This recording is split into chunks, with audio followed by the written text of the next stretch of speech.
like. So you may recall that between our two Shelleys here, we have a wealth of data about Southern California, an enormous amount of interesting data from Southern California. And in talking with some of the other plastics experts, one of the questions that came out that it didn't seem like anybody had fully characterized was how much of this plastic that comes from offshore is staying local? And if it is staying local, how long is it persisting even into sort of the chemical contaminant component? And does anyone sort of have a model for what is the potential residency time of plastic going from fully, large piece of trash into microplastics into sediment contamination? And the answer was there doesn't seem to be a kind of mathematical model and analysis out there right now that would allow you to potentially predict how long it's going to take a cup lid to go from trash on the beach to a microplastic particle to something that's in the sediment. That's something that needs further research. And between the two Shelleys and their 90 databases, they potentially have a lot of enormous data that could allow someone to answer that question. So our proposal is a fairly well-scoped and sourced research project for an aspiring graduate student or data scientist, which is putting together a lot of known databases about the trawl fields, including benthic sampling, as well as microplastic sampling from this region. There's the symmetry of the region, mapping of the rocky reefs, so you can tell if specific substance hanging up on rocks. There's polymer composition data from those bottom samples. There's beach cleanup data. There's microplastics data. There's also, there's the symmetry. There's current data. So you could, in fact, create a sort of little localized oceanographic benthic plastic model and say, can we, in looking through all of the data, see if there is any strong correlation between the types of trash we're seeing come from offshore and the types of persistent pollutants and particles we're seeing, even down as far as how deep does your trawl go? 1,000 feet. 1,000 feet, right? So we've got a potential full water column modeling opportunity in a very well-characterized study here. So what we would be looking for this person to do is to help line up these data using location and timestamp, which most of these data sets do have, if not all of them, and hopefully in some fairly consistent format. Yes? Ours are very consistent. Right. Very so this is maybe even like a week of data cleaning, so easy. And then we're looking for somebody to do some mapping, either water column mapping or localized circulation mapping, and publish something. Get it peer reviewed, get some models out there in the literature, and then potentially use that as a model that anyone could use to potentially predict the persistence of plastic pollution in their ocean ecosystems. That's what we came up with. Yay!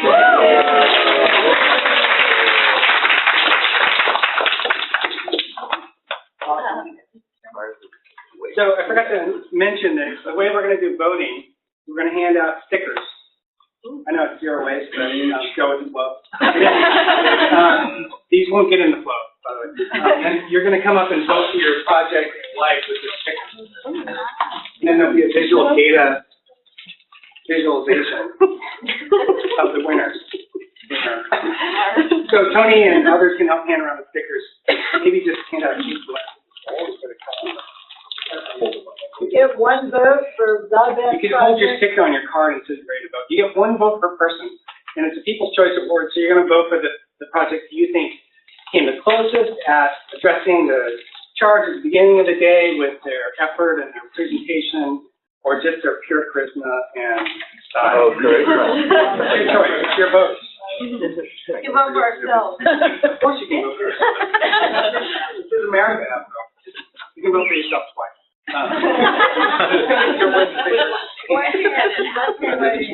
If you're in Russia, you have to count on it. Okay. Who wants to go next? I will go. Do you have a slideshow? No. Okay. Sorry. Sorry. Somehow missed this that direction. Sorry. The thing that we started with that we kind of got hung up on is the rigor of data. Depending on your end goal. What kind of data do we need? And those of us that have to collect huge community-based cleanups, it's incredibly difficult to do citizen science. It's incredibly difficult to get somebody who came to the beach to do a cleanup to then do a data card. It's a different task. They come to the beach because they want to help save the ocean. And when you say, will you do a cleanup, or will you be a good data collector, it's like, well, I didn't come to be a scientist, I came to help the environment, right? So from 98% of the people that are not in this room, those are two very different brains that are operating. So with every degree of sophistication that the data card goes through, you lose 20% of your crowd that will actually collect your data. So having a very simple data card gives you a much higher rate of return on data. It's kind of like recycling in that, you know, if you ask everybody to separate a lot of data or a lot of recycling, you know, your recycle rate is down. So it's the same thing with data. So we started talking about, you know, the end game is policy or behavior or brand responsibility. Those are kind of the big three movements of change that you can do. They require three different kinds of campaigns. Data is a toolbox in a campaign. And we talked about being able to collect, offer up toolboxes that your data would be in. And that, you know, we joked about, we've moved a lot of huge policy with some really questionable data. And and so the thing is, don't tell anybody. It's not my assembly member. But the thing that's important to remember is that data, you know, when you go visit an assembly member to ask them to vote for you, they remember how you make them feel. Do you make them feel safe, right, or protected, or give them cover? They don't remember your statistic.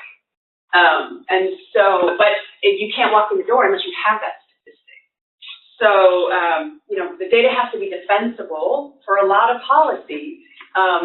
Is it going to make peer review? Not a chance in hell. So I think we originally sat down and were like, okay, we need this, you know, this rigorous data collection and merger of our data. And then by the end of the conversation, I was like, nah,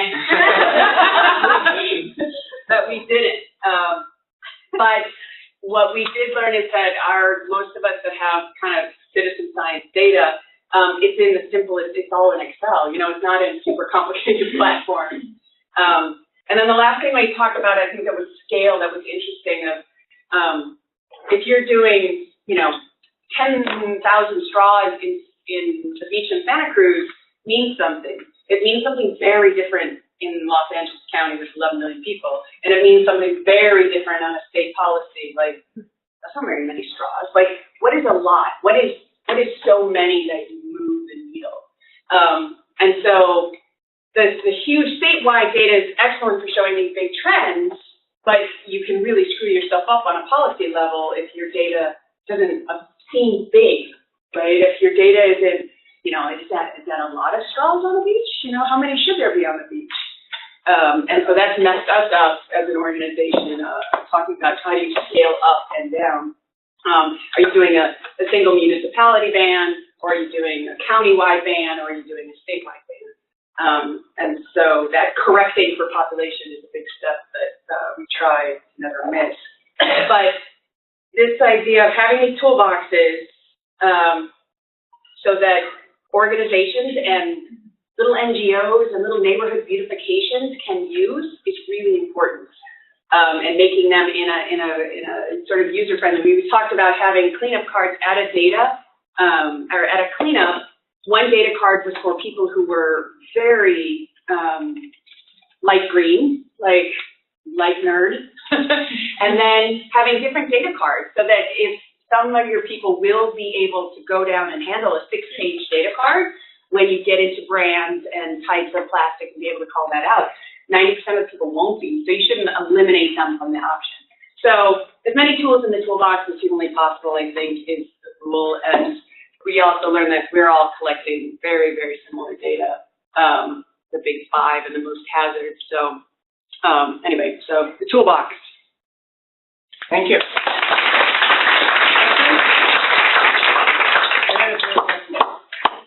What are the big five that I've heard that a few times, but for those of us who aren't as familiar with each big one, what are the big five?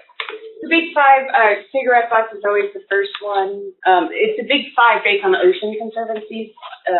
Most of us all default to the ocean conservancy.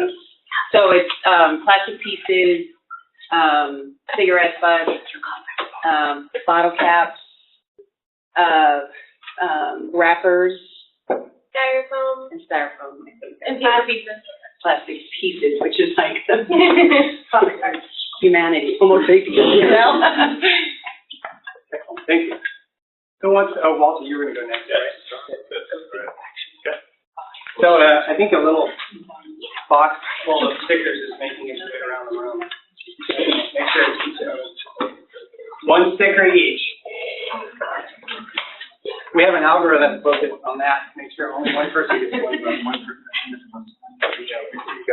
Well, Walter's getting that set up. I forgot to tell you all, we have job vacancies, and if you want to know how to get a job with the traffic control program, we have slots. That's awesome.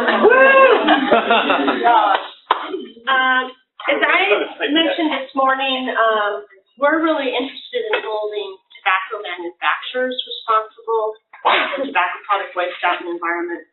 In California, there's 3.2 million smokers.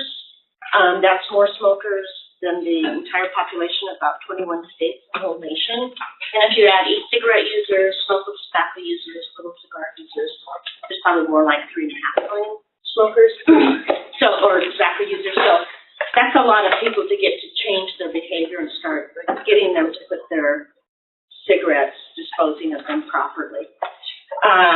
So we're looking for ways to collect data that we can then pass policy to hold tobacco manufacturers and e-cigarette manufacturers responsible for the consumer products that they produce and make billions of dollars for.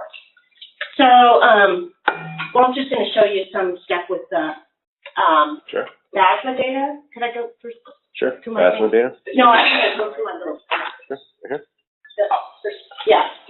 So we were interested in the percent of trash by weight and volume tobacco product waste that's collected in the stormwater drain, and he found that there was, BASMA did a study where 404 gallons of trash were collected, and that 8 gallons of cigarette trash were on the surface, and 2 gallons of cigarette trash were in the storm drain. And Scott says that there's 1,800 cigarettes in a gallon, so that's 18,000 cigarettes in the 10 gallons. So that's a lot of cigarette butts. Our idea is to kind of take this methodology and replicate it, and then layer on some other kind of data about the socioeconomics of the communities where that trash data is being collected, and then to identify hotspots where you have a lot of cigarette butt litter in the water, and then maybe try to associate that with some health issues. Can you go to my next one? And then we had another thing that we want to look at is everybody keeps thinking that the solution is to have trash receptacles, but what we want to really do is debunk that idea. Because Scott back there had data and little pictures showing us that there's actually a lot of cigarette butt litter around where there are trash receptacles. So Alicia found somebody in here who said there's a lot of trash on Franklin Boulevard in Sacramento. And they already have a baseline, so the idea was, what if we introduced trash receptacles there and then collected trash data again? Would there just be hotspots of cigarette butt data around there? And then if you found the average number of cigarette butts, you could scale that up citywide to get some sense of really what the environmental impact and health impact. So Walter's going to share Sure. an illustration of the data. So this is one part of the data, as Nancy pointed out. So actually, this is a study from the BASMA Tracking California's Trash project. So feel free to reference it. It's a really interesting project about regeneration rates. Out of it, this is kind of the breakdown. So they basically collect it off of inserts, and then they go ahead and separate out the trash. And so the left-hand side there is street and sidewalks, and then the right-hand side is inlet, insert, and containment. So that's actually what's getting into the system versus what they actually pick up on the ground. So towards the lower half there, cigarettes is actually a separate item. Obviously, they just did cigarettes. They didn't do the various products, but I think there was a lot of good dialogue between Caltrans and the tobacco program, just because we're starting to think about it, and they're more interested. We're almost like inversing. We're a little bit further ahead as far as our analysis versus they have all the knowledge for growing tobacco. So there was a lot of discussion. We pivoted a bunch of times away from the analysis, so I'll get to the demo. So this just shows that that's the data we're considering, and that we starting point because they're starting to think about insert pilots and possibly the ramifications for socioeconomic data and health impacts. So that said, in this study, there were 7 sites. So we went ahead and just created, this is just a proof of concept, but we went ahead and mapped these sites. This is using Google Earth. And this is compared to a more full-fledged demo. So this would be something that we're doing right now for, obviously, Caltrans, but this would be a lot more developed. So this has all the attributes. So what this is trying to illustrate is that we have the sites on, the 7 sites right here. And even though we don't have a lot of attributes, we'd like to get to the point where you could basically build this data set out, right? So you could add your attributes as you're getting through. Let's pull it up again. So you could just see that as you build these attributes, you could add on, right? So for us, our interest is basically our trash collection data.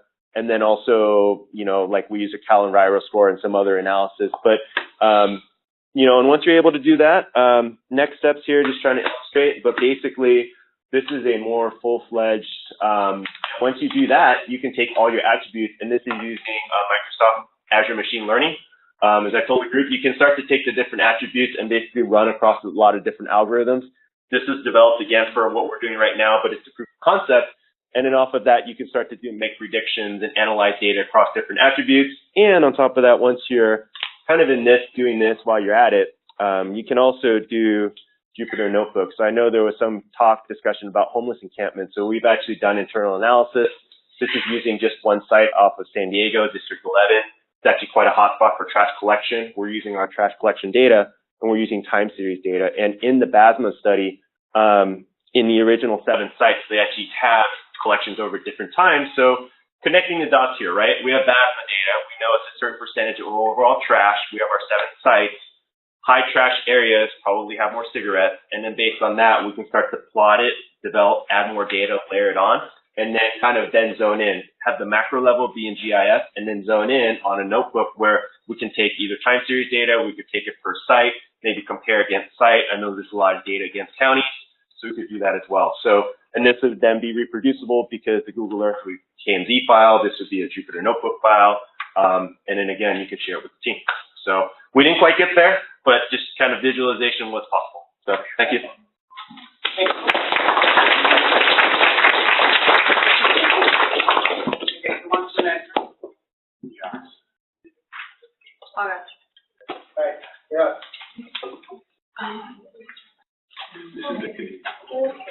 I'm Mia. I work for Jupyter. Anyone that has a very many. We have time to leave, but we were talking about agricultural trash, and we did not come up with a solution necessarily, but we did come up with a lot of things that weren't necessarily realized before, starting with the fact that there's not anyone that tracks agricultural trash by itself, including us.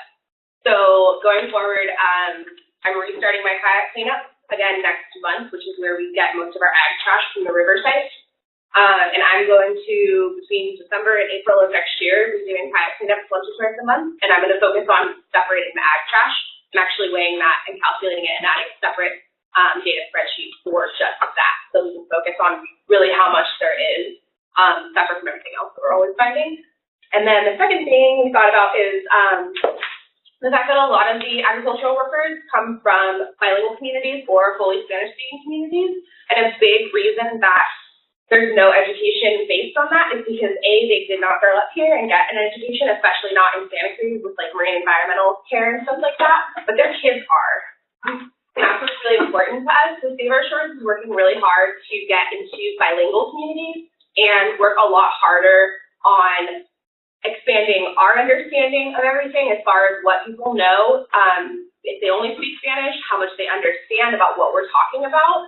And kids are really aggressive. They go home and they tell their parents that what they're doing isn't how you should be doing things, and they really are the next generation that's going to keep this going. And so the more people we can reach out to, the more kids, the younger we can get them started, the better it's going to be for everyone. And the more that we can hopefully reach out to adults in our communities who honestly don't necessarily want to learn something new because they don't realize how it's affecting themselves and the health of the environment for their children. Other than that, it did not come up with much. I'm going to focus on doing more river cleanup. I'm going to try to get at least 10 in a calendar year.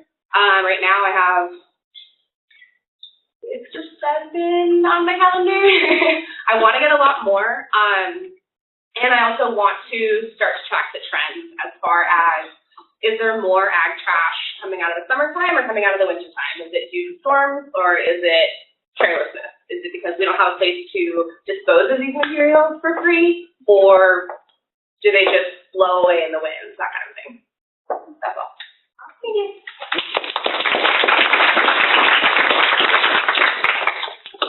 Okay. Next.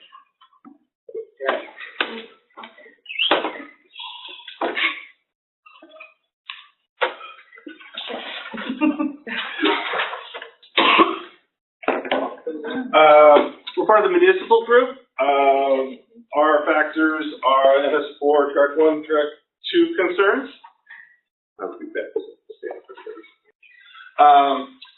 the issues were not quite as clear, and then we spent a little bit of time talking, and we're like, okay, one of the major issues at hand is homelessness, and how does homelessness affect track 2 MS4 permits? Yeah. So and one of the dynamics is where do they fit in the whole track 2 compliance issue? So obviously we have some assumptions, and of course assumptions here are just opportunities for further investigation. For example, the Sacramento Parks and Rec has a budget of about $5 million that they use just for abatements.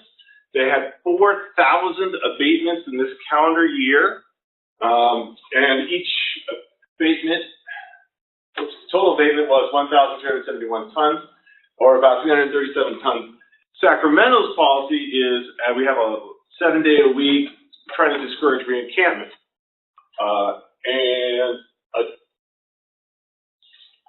And for some context, you could spend $560 a month for an affordable apartment in Sacramento.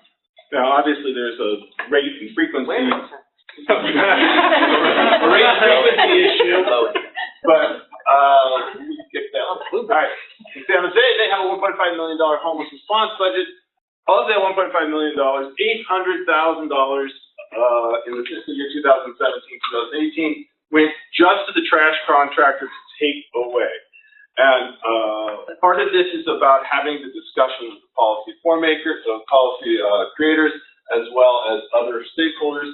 And when you start throwing bigger numbers around, they have to. So in San Jose, there were 530 abatements, 890 tons, about 1.7 ton per abatement. There's a difference between the abatements in cities for a variety of reasons, but that's obviously an opportunity for further discussion. For the 800,000, just for the trash contractor, for 890 tons, that's $900 a ton. A total $1,530 per abatement.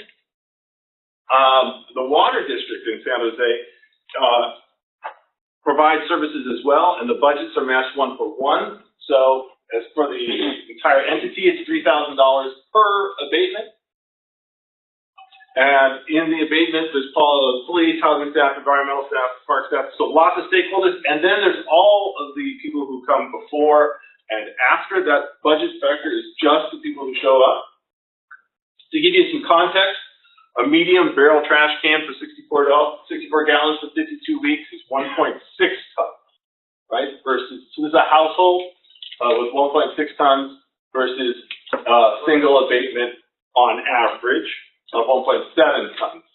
And the trash bill for San Jose is $816 or $510 a ton. So there's this premium that's being paid. And the question that we're trying to bring up is, what's the zero, what's the maximum, what's the distribution of costs in between, and where can we most effectively address the trash coming from homes?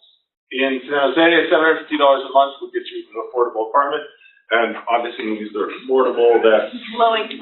low. So what we're trying to say is like the cost per abatement is much higher than if the people who are being abated were given the money for an affordable apartment. So with your numbers, explain, you're going way too fast. So you're saying that my residential bill for a Right here? Yeah. So a medium can at 64 gallons at 52 weeks is $816. Your home. Your home. So you have a home. Your home. it cost me $816. Yes.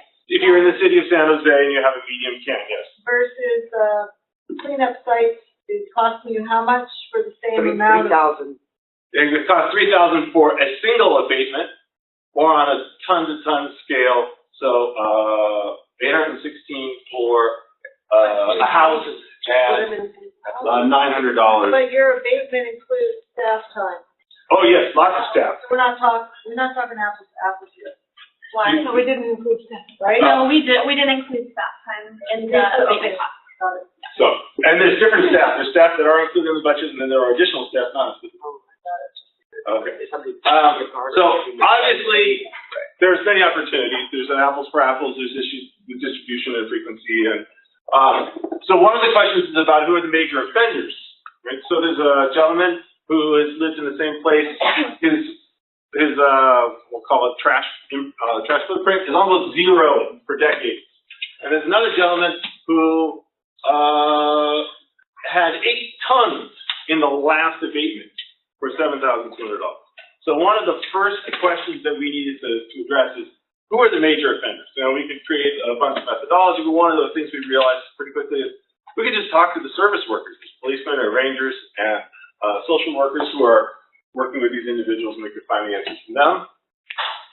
Some of the policy considerations, maybe housing. Everybody's got a hot topic about this. The others, we had an effectiveness and communication team, and one of the questions was, how can we address these questions, and then how can we hand it off to the effectiveness and communication group, and then how can they address this with policymakers? Hopefully it's a good segue because they went off and did that. So one of the issues is the homelessness issue is intertwined with trash. So, you know, we might think trash bad, we move trash. Except for the homeless end up in an encampment and it has a certain density. And then when they're abated, the point source, the individuals who are homeless, now are all over the district. And if these individuals go down into the waterway and your MS4 permit ends at the pipe, are they your responsibility? Now, we all care. So there's a certain amount of this individual, our citizen, this individual is polluting trash, we need to attend to this.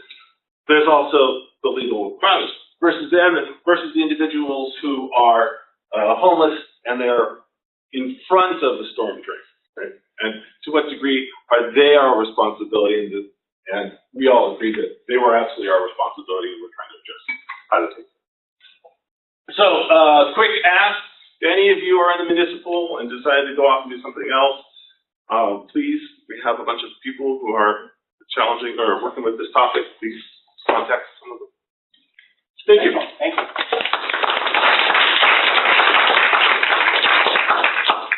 Someone who doesn't know anything about trash cleaning.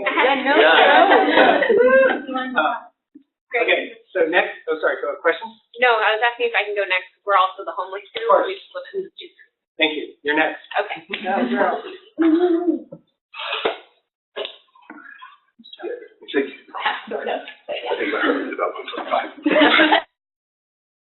Don't judge me for my puffy jacket. I am from Southern California. And it's freezing all of a sudden. Yeah, you can blow that up. Yeah. So again, we were the homeless group as a whole, but we split into two separate groups primarily because we had one group that really wanted to focus on the scale of the problem, how much money are we spending as a whole, how much trash is associated with homeless encampments as a whole, and in what areas. And then we had one portion of the group that really, mostly represented municipalities, that really wanted to focus on what are the solutions that are out there and how can we compare them to determine what's best for our region on a cost relationship as well as on a amount of trash that's reduced from these programs, et cetera. So I'm putting this up there just to show all of the work we did. So we first made a list of all the different programs that we come up with, and then what cities. We did a brief search on what cities they're involved in. And our takeaway from this was that cities aren't really communicating. There's all sorts of different programs going on all over the state of California as well as nationwide, and they're all slightly different, and we're not really learning from each other. So from that, we decided one of our objectives from this group is to build a data set where we can make these comparisons, analyze the data that municipalities are producing, and based on their costs and amount of homeless people that went into housing, what is the time scale on the relocation of housing, make a judgment on was it effective. And there are data sets available. We found one in New York and LA and San Luis Obispo. We found a lot of data sets. So our hope is now we can make that analysis, take the data sets, and make some judgments about what are the most effective programs and how can we use those to then make suggestions or help municipalities take these programs and implement them in their region in the most effective way. These are some of the management questions we came up with. So our primary management question was, what are the most effective programs for eliminating trash from homeless encampments? And really, we kept coming around to how do we get rid of homeless encampments, how do we get rid of homeless encampments. And we decided that, okay, our goal is not to eliminate homeless encampments.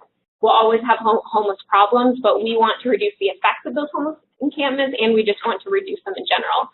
We want to look at demographic information to see what ties a homeless encampment to a region. What are the regions with the highest occurrence of homeless encampments? And, are there obviously, there's going to be population density. There's probably going to be household income relationships, that sort of thing. That's something we want to look at. We made a list of the data we needed, which ranges. I won't list it, so we'll just leave that there. And then resources we need some data compilation, analysis, some data visualization, graphing. Someone suggested geospatial tools that would be useful for municipalities when looking at these data sets. And then a platform for municipalities to access it. And then something that may be effective that came out with it, someone suggested there's a meeting in a couple of weeks with the Illegal Dumping Technical Advisory Council, and someone may be giving a talk there to push forward our objective and to create this data set. So we'll see if that happens.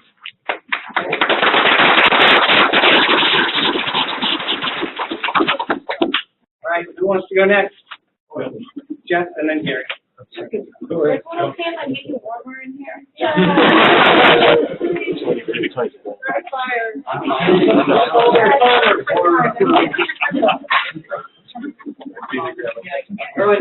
Stand up and burn some calories.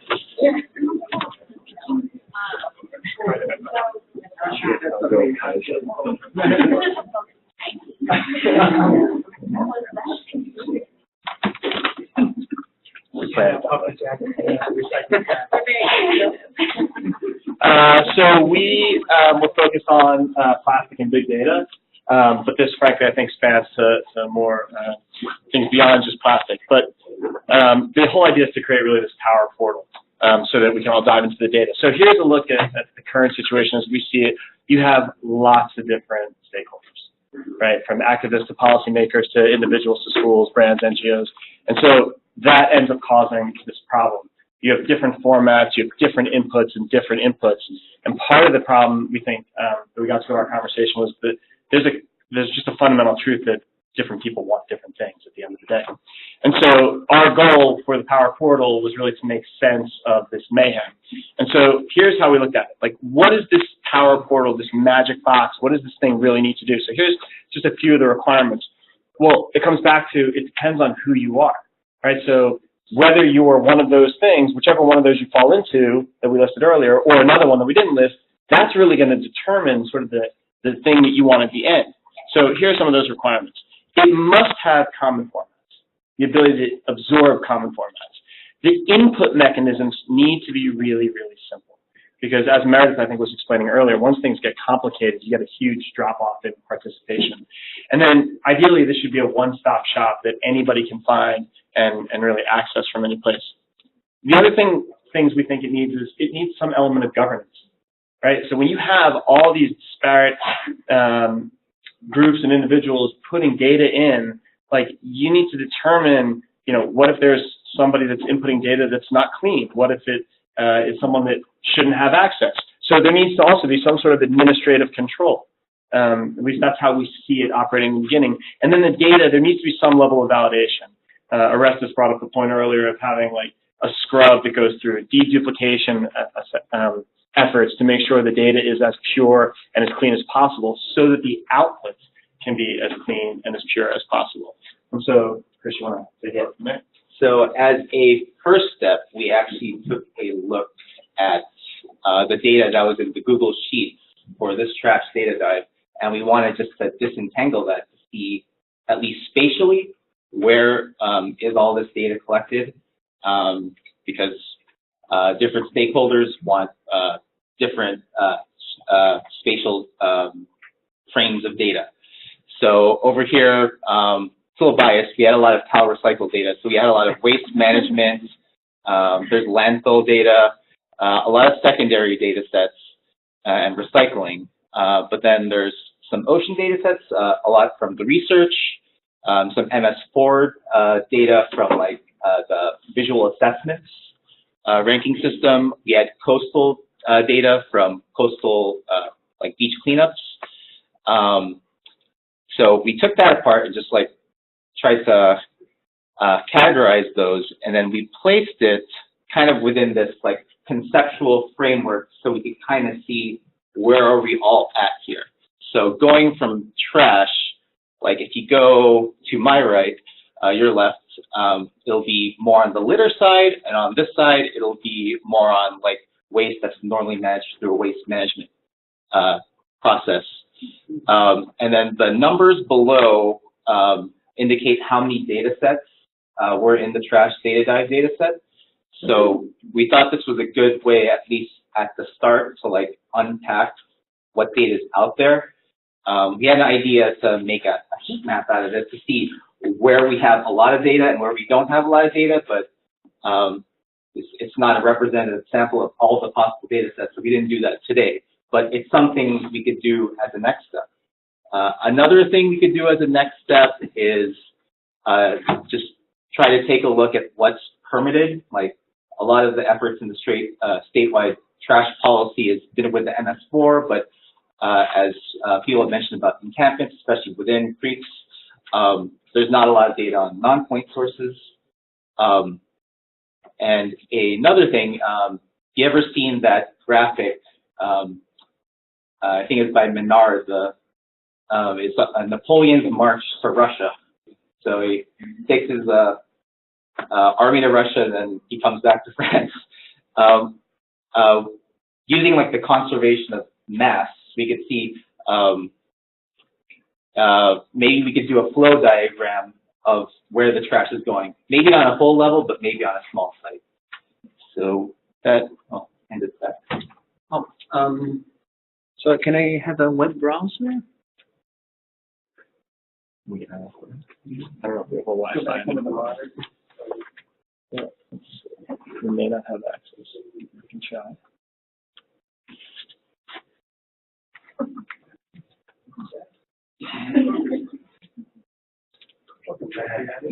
Hey, that helps me. I do that to calm down. Take a moment. Pause. It's called momentum, so don't take it. Yeah. The Wi-Fi died. Anyway, well, if you have laptops open, I guess I can. Or was it the other machine? Yeah, the URL. So why don't Yeah, it's just like. So while you do that, I will finish this part. Okay. Yeah. So at the end, for us, it was really about the outputs, because we really believe in the sort of core truth that everybody wants different things and has different needs and objectives. And so those outputs need to be flexible. They need to be customizable. And above all, they need to be insightful. Why? Because this is what we're all after. We're all after data that leads to action that creates positive change. And that doesn't matter if you're a fifth grader or a city official or somebody who's running CSR for a brand or somebody who deals with policy. Like, I think this is the one commonality we all have.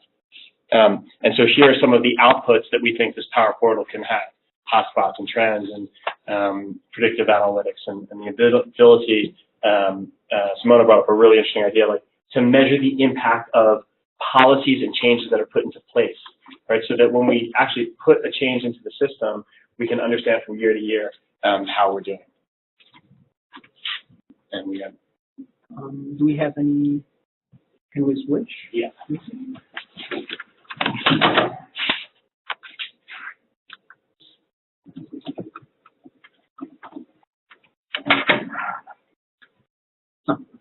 Okay, so this is just something that I put together very quickly, with the kind of data sets that we processed during the hackathon. So the most important part here is complementary to what we're saying. So, okay, how can it look like, let's say, in the back end? So as Meredith was saying very reasonably, so one needs to find the trade-off, right, between how fancy you want to have kind of the data structure and how featureful. Of course, you can just, have what you have and you can derive a certain amount of insight from there. On the other hand, you can have something very, very fancy, but then of course it's useless if it's too difficult and too specialistic, have 13 standards, why adding one more?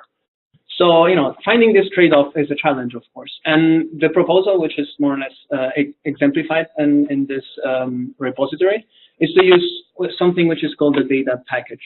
So without getting too technical necessarily, but so CSV files are kind of the universal format. Any software can read them, Excel can read them, and so on. And they're text files, so you can just look at them. So you can email them if needed. So that's very accessible and very simple. The limitation is that you don't have any other information. You don't know, maybe you have the names of what the data represents, but that's it. So in the file itself, there's no real way of putting this information. You can write it in the Excel file, but then if someone else wants to use it, then it's very complicated to take it out with a computer. So that, as we say, programmatically. So what's the SOIT? It's simply to put together something very simple. So the data can reside in this kind of text file. We can use this as an example.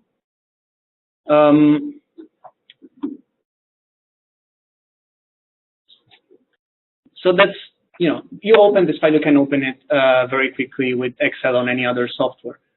The other part is this data package file, which is a machine readable format that tells you what each field is, and you have all sorts of additional information about the data. So this is called metadata. And the point of this is it's just these two files, right? So it's very simple. If you want to add, although it's very flexible, so if you want, for example, to add another file to the same data set, let's say this is what was this? The number of progressed trash processed from the calorie cycle. If you want to add something which is complementary to this, you can just add it and it will appear here. The fact that it's in this format means that it's machine readable. So any software can pick up this information, display, maybe if you want to present, you can make a report automatically, you can distribute a PDF for people to read and gather information. So the fact that it's very simple and very flexible is, I think, in this proposal, like an idea, a proposal how, how this data itself can be stored. We're actually at time, so. Yeah, oh, okay. So I just want to mention that on the repository, it's on the Slack channel, you can look around how it looks like, and there are many tools made by this like non-profit open source company Yeah, and again, just as a proof of concept, taking two data sets, there are also for the data people some, in this particular report, there's some information about how this data was processed. And of course, it's very useful to kind of keep this information together. So low effort, maximum results, that's one way to go. Thank you. Thank you very much.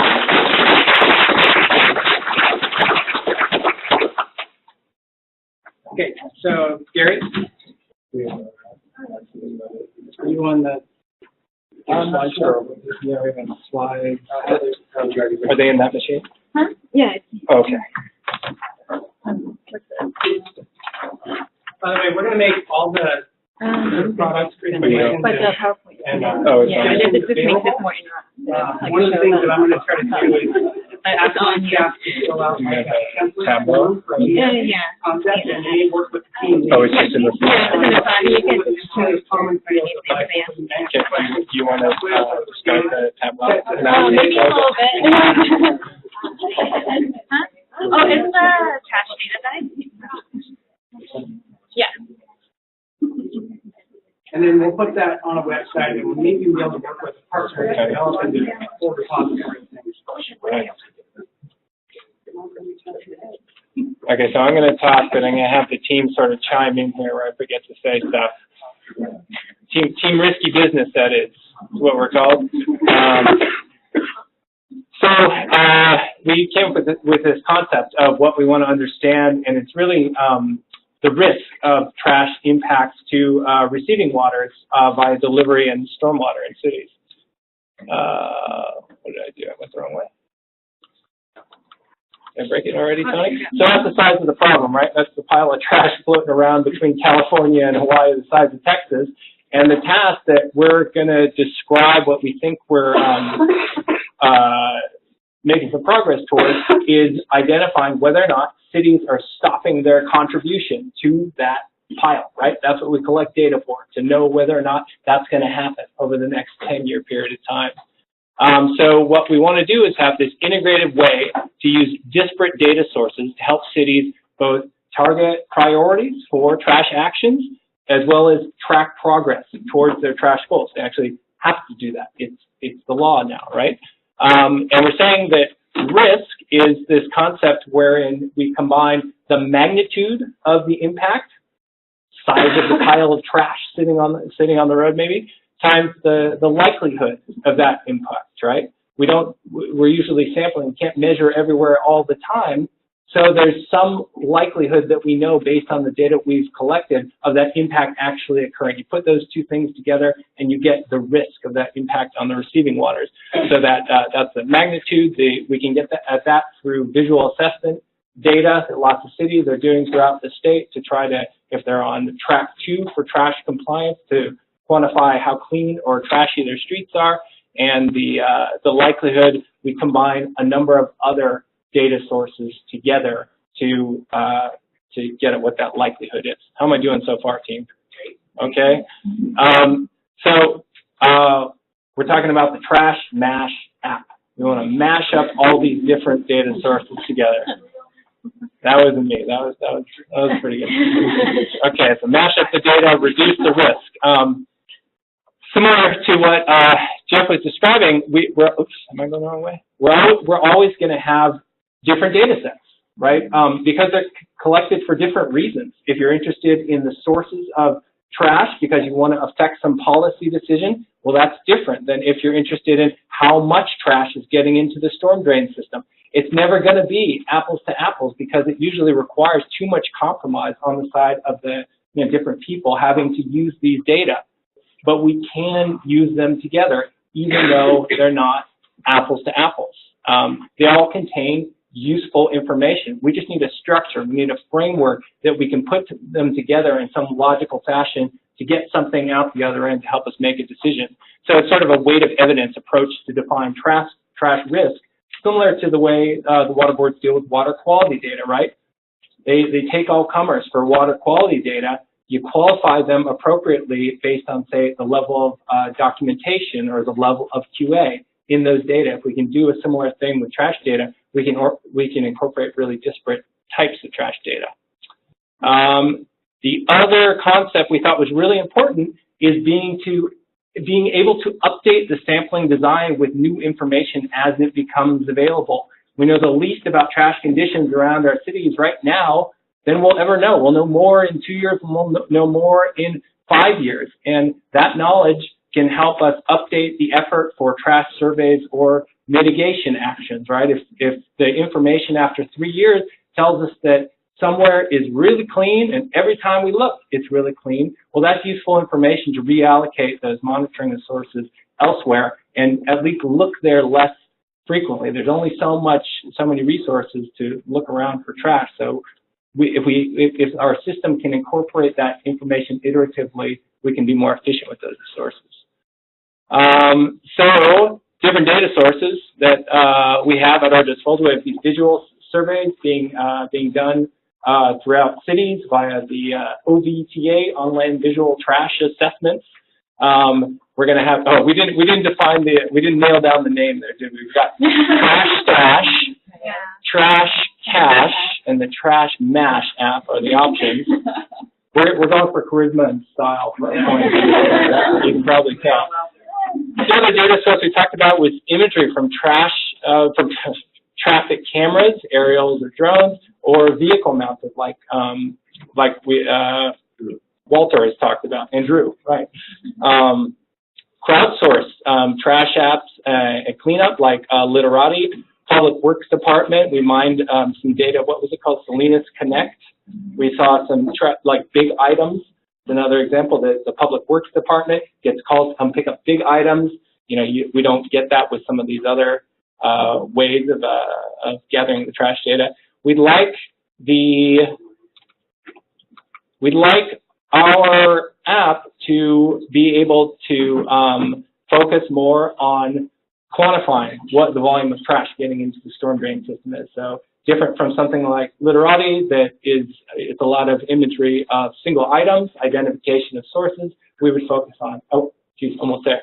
We'll get going. Let's skip that one. Skip that one. Do we want to show the... Yeah, let's show the, so this is what the visual assessment data looks like. The idea would be, so you have some green lines there, right? Places where you think it's clean. Here's what it looks like on Tableau. Do you want to tell us? Yeah, I kind of just plotted the lat and long on Tableau, and the color scale, kind of reflects the different scores. So trash picked up per acre, and then so you can see most of the scores are between 2.5 to 7.5. So I kind of did the color steps and mainly in that range, and so you can see how much trash is picked up in this data set. Yeah. So the idea for the framework to combine these data with what you would collect on your Trash Mash app data that helps you know what the volume of trash is that places that are very low, so that's 2.5 gallons per acre of trash loading estimated by the visual survey. If there were data points collected from the public that show piles of trash in places that you're maybe 2 times per year, visual survey shows you if we also have pins that show lots of trash collected in those locations, well, you degrade your certainty associated with the cleanliness of those sections of road and thereby increase your trash loading risk along those sections of road. So it's just a framework to combine these different types of information to get at that better decision-making information. We created an AI to do the actual volume calculation from the trash image, but it actually it became self-aware during the exercise where we're confining it instead. So we're going to start again. Thanks, Gary.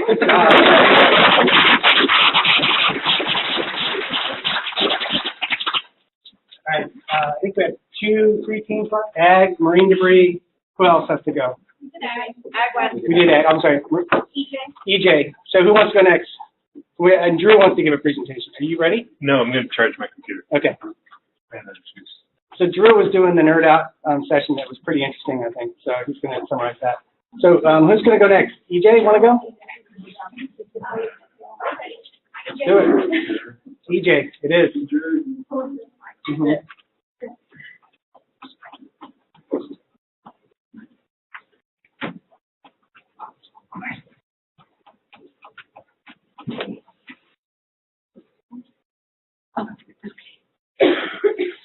Okay, so we were considering the effects of litter on what we were calling originally EJ communities, and originally with the marine focus. After conversation, we were talking about EJ as more of like the movement to protect in the communities themselves. We're calling them overburdened communities. So we're wondering if these communities have disproportionate litter issues. So to characterize the communities a little bit, they're like sensitive subpopulations that have disproportionate harm. So they're exposed to all sorts of other environmental pollutants or have all sorts of other stressors. And California is doing a lot of work in this area to try and rectify some of these issues. And so that's the EJ, is the giving the justice. So when we were talking about the community and what kind of issues they may face, we were thinking, well, do they have like more costs associated with their disposal? Do they have as much resources available to dispose of the trash? Do they have the education associated with it? There's all these ideas out there on like food deserts and how far away are these communities from having fresh foods, and does that kind of ways influence their landscape? So in thinking about these questions, we're thinking about data sources and what can we pull to help address some of these concerns that you might see in the kind of these circumstances leading to the issues.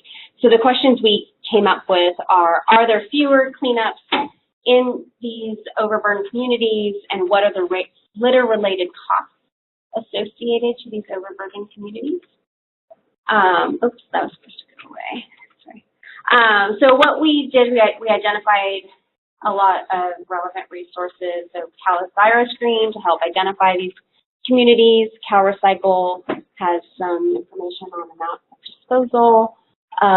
There's the Coastal Cleanup Day data. Contra Costa County had trash information as well. And then lastly, NRDC published a report in 2013 about the cost of dealing with this waste in California. So we know that none of those data are perfect, and there's some things that you're going to miss. So some of the things we just wanted to keep in mind is that there are a lot of trash problems that aren't reported, so it's not going to be 100% of the story. Since we're relying on that coastal cleanup data, there's a lot of stuff that happens mostly in that beach setting that doesn't necessarily accurately represent what's happening in those communities. We had some limited inland data, and we can't capture illegal dumping with those data sources. So, when did all of our, all the data, big data behind this? So this is just a map from the EnviroScreen showing the extent to which communities are burdened by environmental factors. So the darker, the red, assuming you can see, oops, no. So you can see like this darker area in the inland, like those are the communities that are these overburdened communities. So anything in the orange and red colors, you can see that.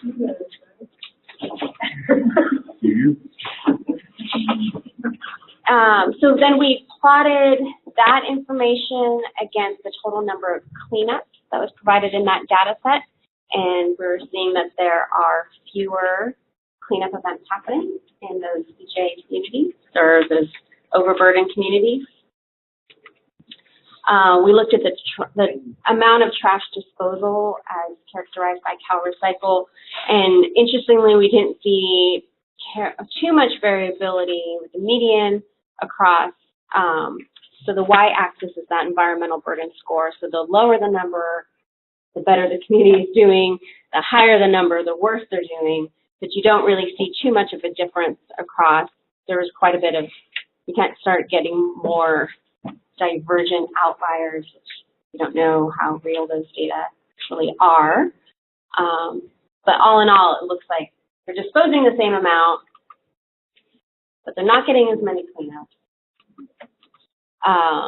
So then the other interesting part was cost, and this was something that we were gathering through that NRDC report, and we weren't able to get through the whole thing.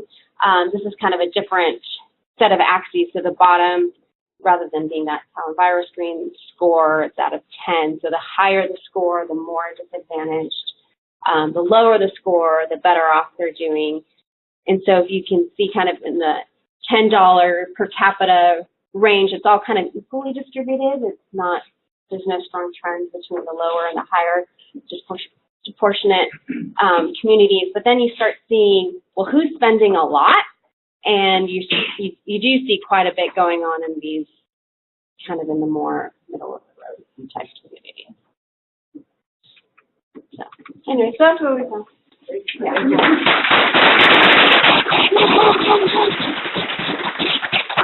Am I missing any teams? Okay, Drew? Sure. Yeah, let me grab it. You're not charging? On Google on that machine. I'm sorry? Yeah, you can log into Google. While he's doing that, the next steps of this, like I was saying a minute ago, is we're going to capture the information. We're going to try to organize it a little bit. Can't do a lot of heavy lifting, but we can at least maybe put each project ideas into a single sort of template form and start collecting repository information, so Ludovico's GitHub repository and things like that, and URLs for Tableau visualizations and things like that. We could organize those into a place and sort of archive it. Do you have a question about that? Actually, I was wondering if I could comment on the previous presentation. Of course, I'm sorry. You guys use the term overburdened communities. I wanted to suggest the term priority populations because that's what the state of California is currently using to cover disadvantaged low income in a half-mile buffer region around those areas. And that information is available on EnviroScreen. It's also from the 1850 regulations, kind of with that, but just to sort of, instead of creating different terms for the same thing, maybe keep the same terms. Thanks, good point. And maybe my staff can also help translate if it's like a hardship on the team to sort of take the terms, but that's a good point, and I'll try to remember it. I was also reminded earlier today that we're part of a team at CaliPA that's leading an open data project that's won a NEAM grant from EPA to turn EnviroScreen into an open data project. So right now you can get the data out of EnviroScreen, but it's hard to kind of drill through and see what was the drinking water data that led to that score, or what was the air quality index score, data that led to that score. And so the goal is to sort of make it a complete open data package. So not only does the aggregated data EnviroScreen become accessible and machine readable and all that stuff, but so does the raw data behind it. So it's a real cool project that we got a NEAM grant for that I think the next generation EnviroScreen comes out in the next year. So Walker Whelan is the lead project manager to lead on that. So did Tell we did do that as a part of our analysis. And I think you guys are on the right track in environmental justice. It wasn't our class, but having done all our state right away, we do see that trend that, you know, in pockets of higher versus lower, we start to see those trends. So right track. I do actually have a question. You had that graph that showed that there was less like cleanups, but do we know if there's more trash, or is there the same amount of trash, but it's just not as well addressed? Unfortunately, we were like running up to the deadline on that, but we did see that effect. Yes, more trash, median unused cleanups in the greater priority populations. Yeah, more trash there for sure. Okay, so Drew, why don't you explain what you did and what you learned today? So I've been interested in, for some of the potentially more complex data sets, I've been interested in moving away from flat files and towards an object-oriented approach. And so what we were trying to do today is map out, what format could accept a wide range of different data. Depending upon where you're coming from, you might need this piece or that piece. A different person, different agency might need different aspects. But we wanted to build something that could handle it all. And so we used mind map because it's a hierarchical structure. It's an easy way to play around with it, and we can translate this into code later. But I wanted to capture as many of the important features as I could. I didn't get to talk to everyone, not nearly as many people as I was hoping to, but I did get a lot of really useful information. So the four categories, let me back up for a moment. The underlying concept is the discrete trash entity. So if you're out and you find something on the ground or wherever you are, that would be a single discrete trash entity. And you would pick that up, you log it in, and it would create one of these things in our database. And a lot of what you're about to see would be empty, but you would pick and choose which pieces that you would fill in. Some would be mandatory, some would be optional. This would work for your needs, but this would also work for some other agency's needs, depending on what they're trying to collect. So this was trying to capture everything for every single discrete entity. So in an ecosystem or a database, you might see millions of these things, and they all have their own rules. And enough of that, I'm going to dive right into it. If you guys have any more questions about that, I can keep talking afterwards. So a single trash entity was going to have a bunch of information. I'm going to look at survey. Can you guys see that? Is it font big enough for you? What's that? Make it bigger. You can't read it from here. How's that? So surveyor info. Whoever's collecting this, they have a name, they've got an organization, and obviously there's contact info. More likely, this isn't actually the latest version that we had, but the contact info, due to some privacy concerns, might live underneath, the name might live under contact info. For instance, under contact info, you might want to reserve that. You've got a name, phone, email. You can turn that on or off.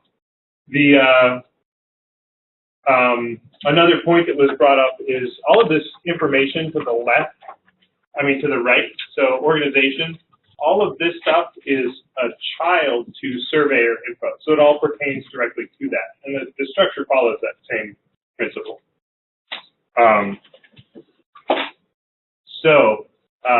As this person is collecting data and they got this one piece in their hand, this is other information we want to know about why they're there.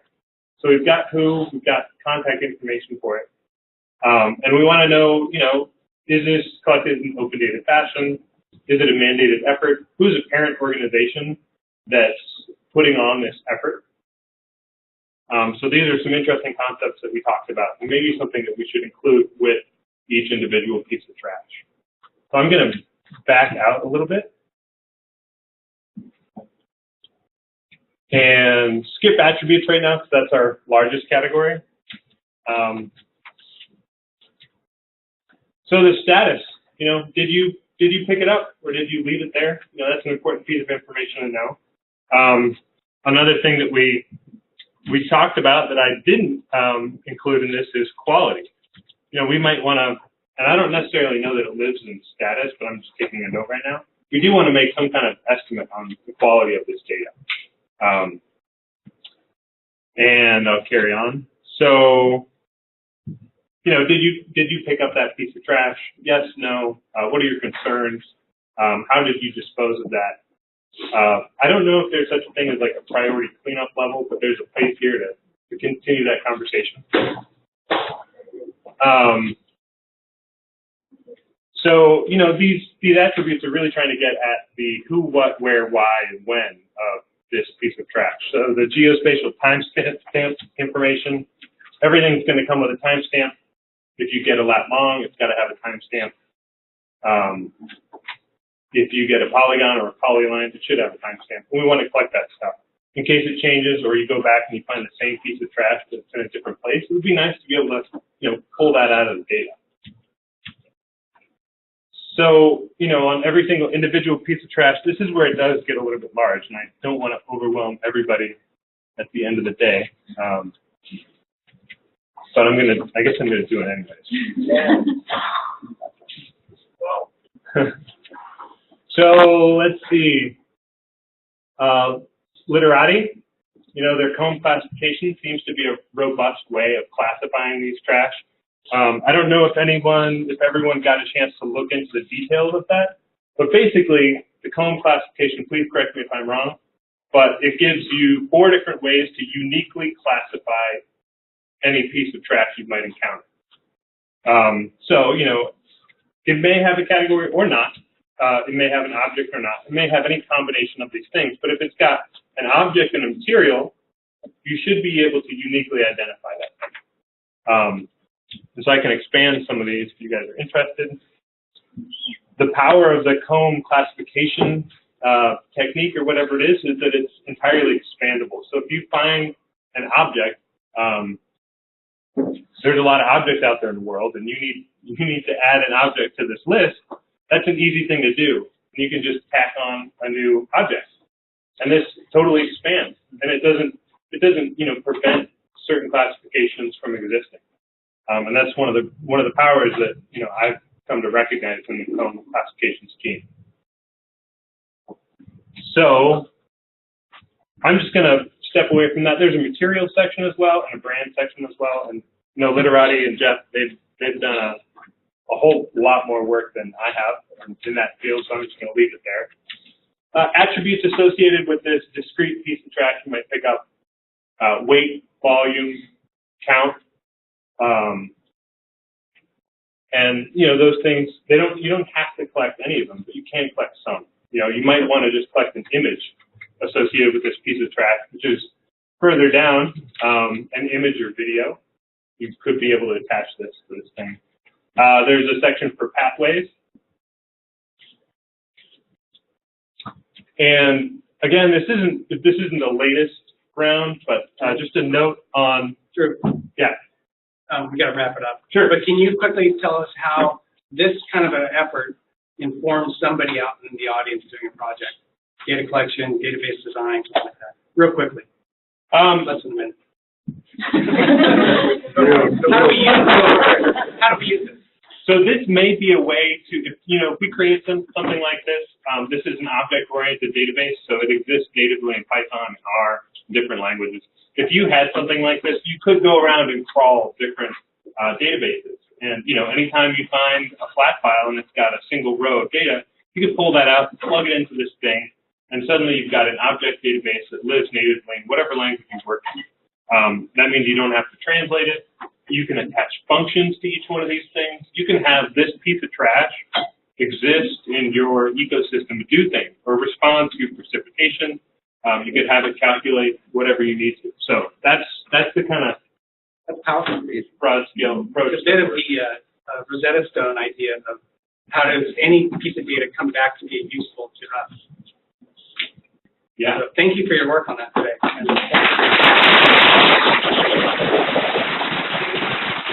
These work's not done on this. I'm sure this is one of these projects that will keep going probably because I know Drew's interested in it. Yeah, this is definitely data. Okay, so what we're going to do now is vote. We have, instead of putting dots on glass, which is a bad idea, we're going to put dots on paper. And so Kate's a lot smarter than I am and figured that out. So the projects are over here. So walk by with your dots, mingle, do a little bit of questions. Dots are in a box. Dots in a box. That's not dots. Yeah, another question or a dot? You need a dot? Yeah. Okay, so finish up the thing. So in about 10 minutes, I'm going to call you back to the announcement of the winners. 10 minutes, so 4:40. That's 15 minutes, I know. Final break, announcement of winners, awards. Everyone goes home.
Oh,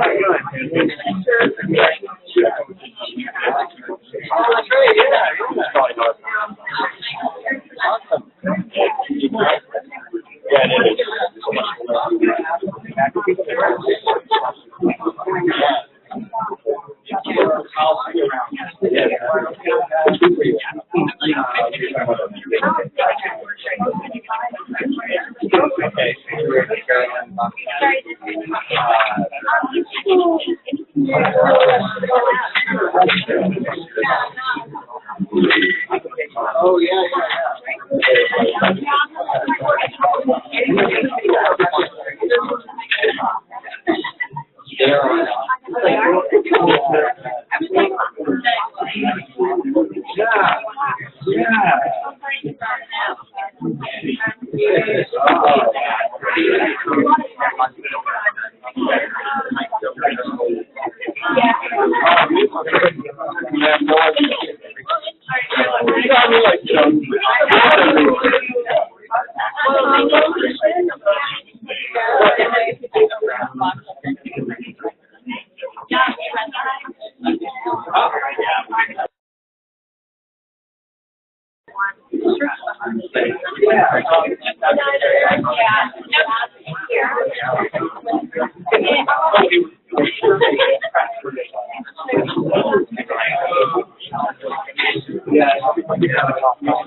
So I downloaded it and I opened it up and I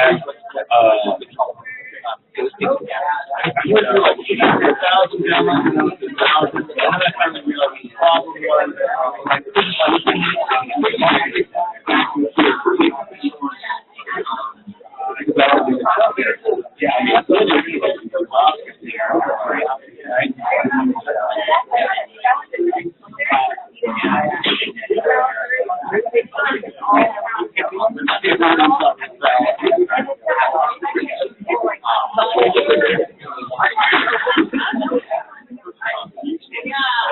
yeah.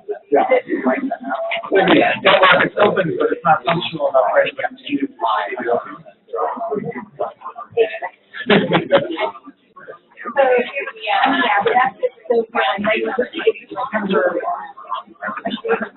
Oh, yeah.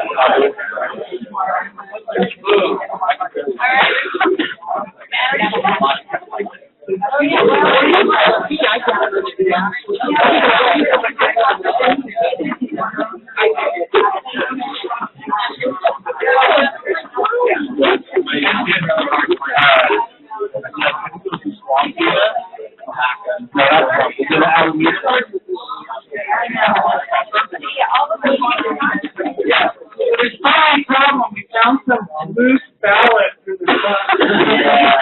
So,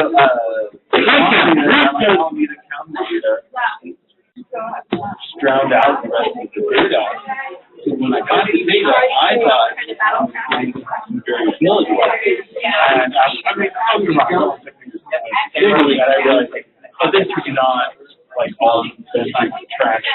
Literally, this is I swung. I think everyone voted. Everyone's starting to like get ready to leave. Let's do this. Kate, do we have a result? Well, we have a tie. What? Yes, we do. I know. We have a tie.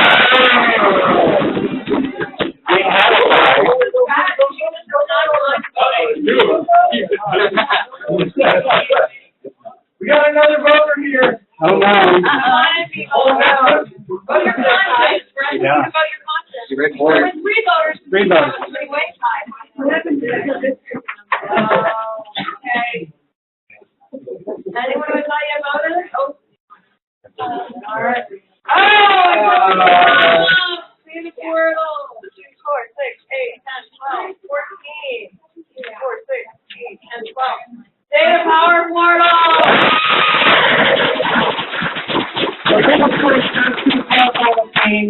Congratulations, Power Portal team. However, we saw all of you. This was a And very it's actually, great. yeah, Very excellent presentation. amazing.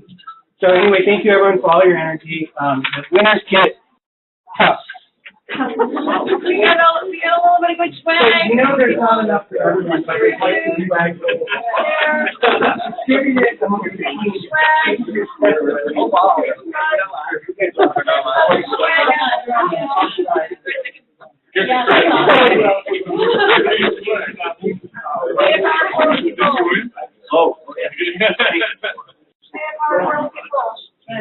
Okay, so real quick, another quick commitment. I think Nick, you were going to make a commitment to this. Sure. Keep the energy moving. Yeah, great momentum today. The energy was great.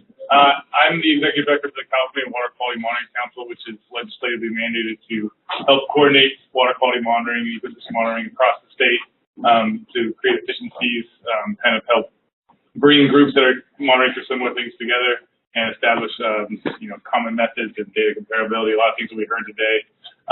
We do that. There's a whole council across agencies and sectors, including many people that are here today, that are represented on the council. It really relies on working groups of people like yourself that get together and share where they're monitoring or for what, and how they're monitoring, and then how we can get access to that data and then turn that data into information. So these working groups are made of people like you, and I'm willing to move this along to the council and start a trash monitoring work group, which, as applicable statewide, we have several working groups that are really powerful and address other management questions across estuaries and pollutant types. But developed energy here today and the sectors that are represented here today, if there are people that are willing to help champion this kind of project and working group moving forward, I think it could be powerful for pretty much anyone in this group. So if you're interested, come contact me. Yeah, contact one of us. We'll also put information on the page that we make for this outcome archive as to how to join the Monitoring Council's virus list, but as well if you're interested in joining the work group for trash.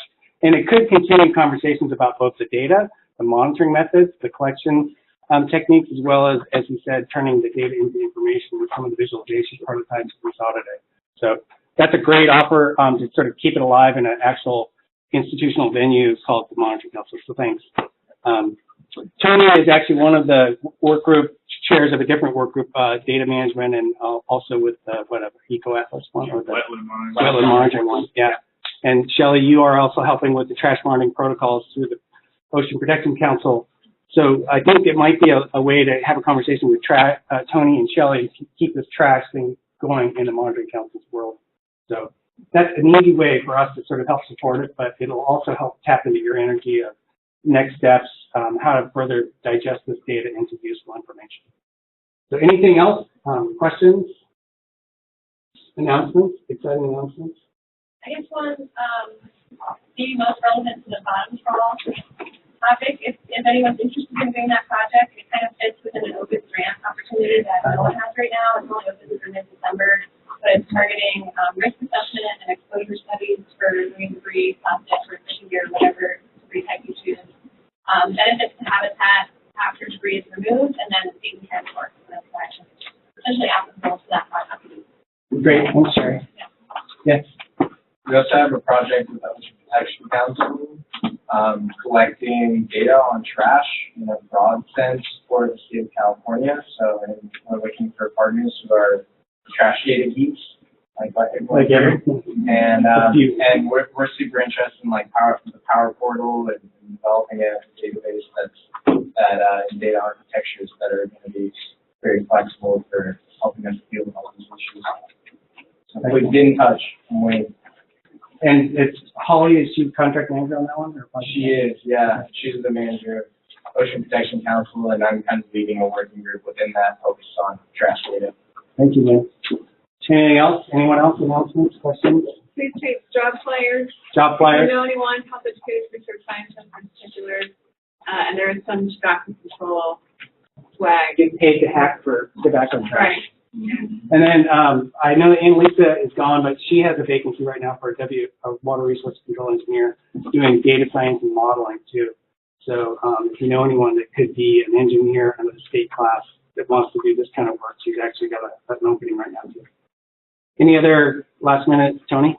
I have more logistics. I don't know if people have something more. And by the way, let's thank Tony for hosting us. And